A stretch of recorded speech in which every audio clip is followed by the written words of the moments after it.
कौन था महमूद ऑफ गजनी और उसके हमलों के पीछे असल वजह क्या थी? कैसे मोहम्मद गौरी ने पृथ्वीराज चौहान के साथ जंग लड़ी और दिल्ली सल्तनत की बुनियाद रखी? और कैसे इन एनकाउंटर्स ने हिंदुस्तान का पॉलिटिकल मैप हमेशा के लिए बदल दिया?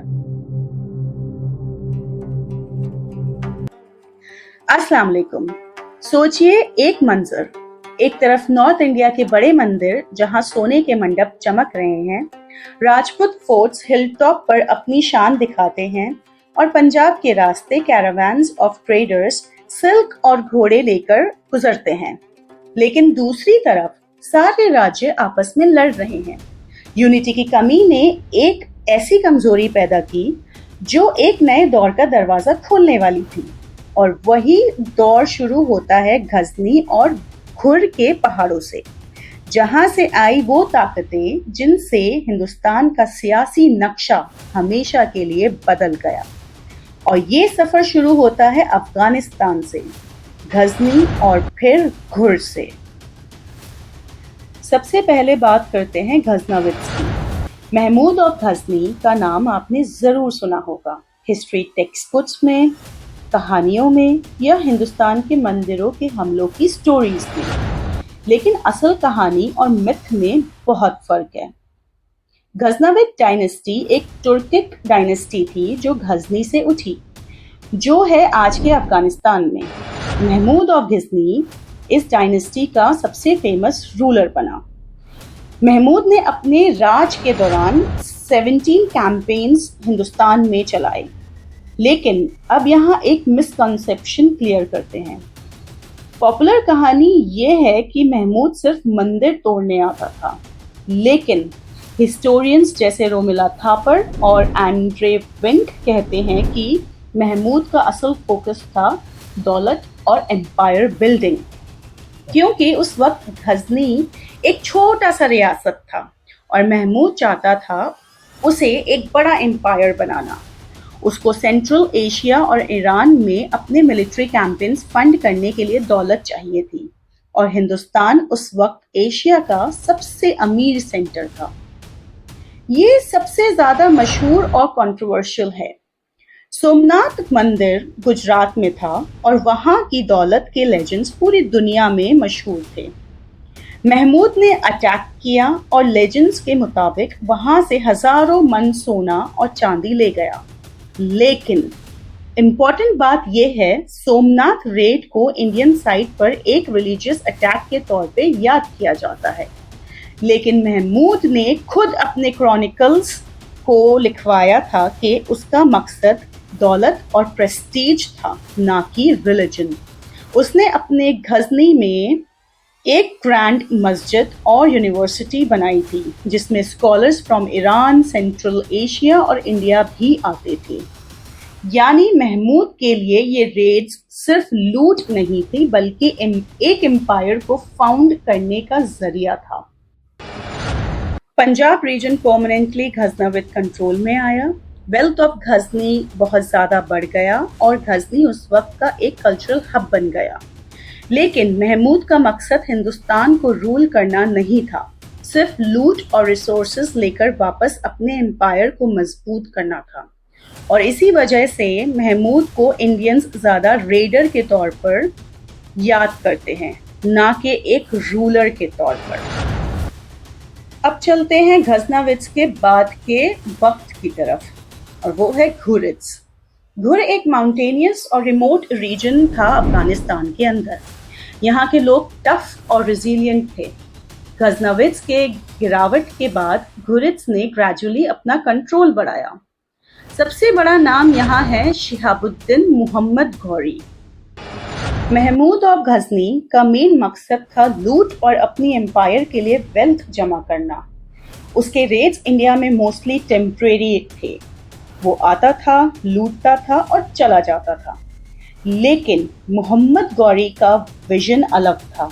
उसने समझा कि अगर हिंदुस्तान पर लॉन्ग टर्म कंट्रोल चाहिए तो यहाँ परमानेंट बेस एस्टैब्लिश करना होगा।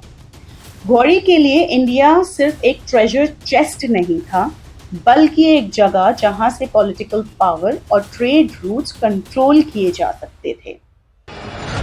अब चलते हैं अगले चैप्टर पे, the battles of Tarain.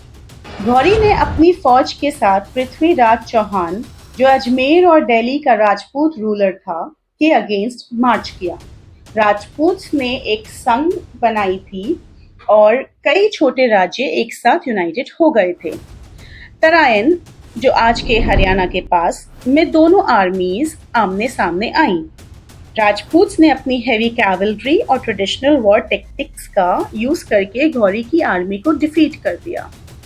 Gauri खुद घायल हुआ और उसे यहाँ से भागना पड़ा। ये पहला सबूत था कि राजपूत मिलिट्री स्ट्रॉन्ग थे जब वो यूनाइटेड होते थे। लेकिन गौरी वापस तो गया, पर एक साल के अंदर ही अपनी स्ट्रैटेजी कंप्लीटली चेंज करके लौट आया। इस बार उसने तुर्क अफगान हॉर्सेस आर्चर्स का यूज किया, जो तेजी से चलते थे, तीर कमान चलाते थे और फिर गायब हो जाते थे। राजपूत कैवलरी ट्रेडिशनल थी। वो फ्रंटल चार्ज और डायरेक्ट कॉम्बैट में रिलाई करते थे। उनके पास फ्लेक्सिबल टैक्टिक्स नहीं थी। बैटल के दिन गौरी ने राजपूत को फैला फुसला के ओपन फील्ड में एक्सपोज किया और फिर अपनी कैवलरी और आर्चरी के जरिए उन्हें घेर दिया। रिजल्ट, राजपूत संघ कोलैप्स हो गई। पृथ्वीराज चौहान पकड़ा गया और फिर उसकी कहानी अलग मोड़ में चलती है। ये बैटल सिर्फ एक विक्ट्री नहीं थी, ये एक टर्निंग पॉइंट था। पहली दफा एक फॉरेन डायनेस्टी ने नॉर्थ इंडिया में परमानेंट फुट होल्ड एस्टैब्लिश किया। दिल्ली और अजमेर पर कंट्रोल मिल गया, जो स्ट्रैटेजिकली ट्रेड रूट्स और पॉलिटिक्स के लिए बहुत अहमियत रखते थे। राजपूत किंगडम्स डिवाइडेड थे और गौरी ने इसी कमजोरी का फायदा उठाया। लेकिन इंटरेस्टिंग बात यह है कि गौरी खुद हिंदुस्तान में ज्यादा नहीं रुका। उसने अपनी एडमिनिस्ट्रेशन अपने ट्रस्टेड जनरल्स को दे दी और सबसे अहम नाम है कुतुबुद्दीन ऐबक, एक फॉर्मर तुर्किक स्लेव जो गौरी का जनरल बना। ऐबक ने दिल्ली को अपना बेस बनाया और बाद में इसी से दिल्ली सल्तनत की फाउंडेशन रखी गई। इसका मतलब ये हुआ कि गौरी ने दरवाजा खोला और उसके सक्सेसर्स ने एम्पायर बनाया। आज भी हिस्टोरियंस डिबेट करते हैं, अगर राजपूत ज्यादा यूनाइटेड होते क्या गौरी की जीत पॉसिबल थी, या फिर गौरी के टैक्टिक्स मॉडर्न और सुपीरियर थे compare to traditional Indian warfare. ये सवाल आज भी एक एंगेजिंग हिस्टोरिकल व्हाट इफ है। आपको क्या लगता है? कमेंट्स में जरूर बताइएगा। अब बात करते हैं दोनों एनकाउंटर्स के लॉन्ग टर्म इम्पैक्ट्स की। पंजाब और सिंध परमानेंटली मुस्लिम डायनेस्टीज के कंट्रोल में आ गए। दिल्ली इमर्ज हुई और एज अ पॉलिटिकल सेंटर देखा गया। राजपूत अब रीजनल फोर्सेस तक लिमिटेड रहे। दिल्ली की लोकेशन एकदम स्ट्रैटेजिक थी, पंजाब और गंगा के बीच, फर्टाइल लैंड के पास और सेंट्रल एशियन ट्रेड रूट्स के साथ। गौरी के टाइम से ही दिल्ली एक कैपिटल सिटी बन गई। घुरिद ने लोकल एडमिनिस्ट्रेटर्स को रिटेन किया और एक सेंट्रलाइज्ड टैक्स सिस्टम इंट्रोड्यूस किया। यही सिस्टम बाद में दिल्ली सल्तनत और मुगल्स के लिए बेस बना। पर्शियन लैंग्वेजेस और इस्लामिक आर्किटेक्चर हिंदुस्तान में इंट्रोड्यूस हुआ। गजनी और घोरी के जरिए हिंदुस्तान डायरेक्टली कनेक्ट हो गया सेंट्रल एशिया और मिडिल ईस्ट से। सिंध को कहा गया बाबुल इस्लाम, मीन्स इस्लाम का दरवाजा, और दिल्ली को कहा गया दारुल मुल्क, मतलब पॉलिटिकल थ्रोन ऑफ हिंदुस्तान। तो अगर हम कंक्लूड करें, महमूद ऑफ गजनी की रेड्स ने हिंदुस्तान का दरवाजा खोला, लेकिन उसका मेन मकसद था दौलत और एम्पायर बिल्डिंग, ना कि रिलीजन को फोर्सफुली स्प्रेड करना।